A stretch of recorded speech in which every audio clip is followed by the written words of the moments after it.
DPD Perbarindo Bali menunjukkan komitmen nyata dalam menjaga budaya dan lingkungan dengan menanam 1.000 bibit kelapa daksina di kawasan Embung Tukat Unda, Desa Gunaksa, Kecamatan Dawuan, Kabupaten Klungkung, Jumat 27 Februari 2026.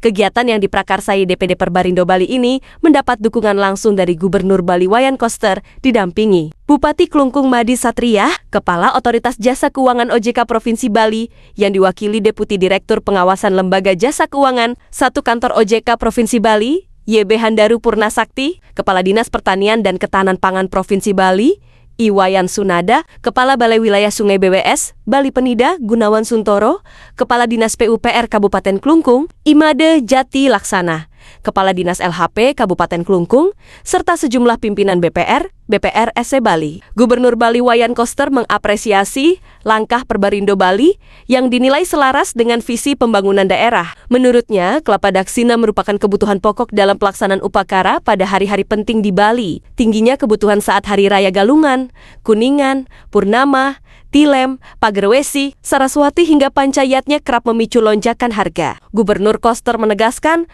bahwa upaya penanaman ini juga menjadi bagian dari strategi menjaga ketahanan pangan berbasis kearifan lokal. Program ini juga dinilai sejalan dengan visi pembangunan Bali, Nangun Satkerti Loka Bali yang menekankan keseimbangan alam, manusia, dan budaya Bali. Sangat penting karena dilakukan oleh Perbarindo dan saya sangat mendukung.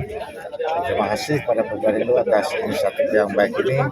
Merupakan bagian strategi kita untuk menjaga budaya dan juga menjaga ekosistem alam Bali sesuai visi Nangun Satkerti Loka Bali. Ketua DPD Perbarindo Bali, Iketut Komplit, menegaskan bahwa aksi penanaman 1.000 bibit kelapa daksina merupakan wujud kepedulian industri, BPR, BPRS terhadap pelestarian budaya dan lingkungan. Untuk itu, Ketut Komplit berharap pertumbuhan ekonomi daerah turut membuka peluang lebih luas bagi BPR, BPRS dalam menghimpun dan menyalurkan dana kepada masyarakat, sekaligus mengembalikan manfaatnya melalui aksi sosial dan lingkungan. Pemilihan kelapa daksina juga didasarkan pada pengalaman kelangkaan dan mahalnya harga komoditas tersebut beberapa waktu lalu. Ketut Komplit juga menambahkan, gerakan ini merupakan gotong royong BPR, BPRS melalui wadah Perbarindo Bali.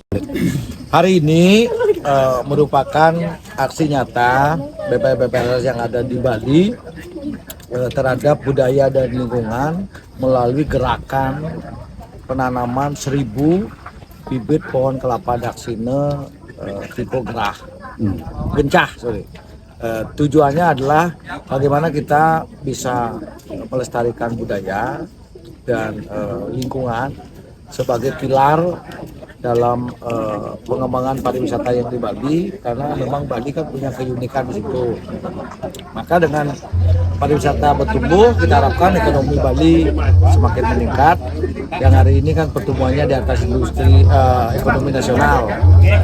Kemudian setelah ekonomi bertumbuh, mudah-mudahan BPR juga punya peluang yang semakin banyak dalam kegiatan usahanya, baik itu menghimpun, menyalurkan kembali kepada masyarakat, kemudian punya kinerja yang baik dan dikembalikan lagi kepada masyarakat dalam bentuk aksi-aksi seperti ini, baik secara individual maupun secara asosiasi.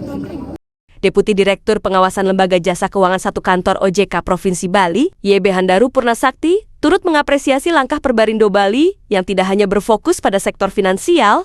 Handaru Purnasakti juga menilai kelapa daksina memiliki nilai filosofis sebagai simbol kehidupan, sekaligus mencerminkan komitmen industri BPR, BPRS terhadap keberlanjutan. Bagus ya, ini bagian dari komitmen Perbarindo buat menyelaraskan antara alam, budaya, ya, jadi bukan hanya pembangunan ekonomi, pembangunan perbankannya, tapi juga lingkungan hidup, keberlanjutan lingkungan hidup.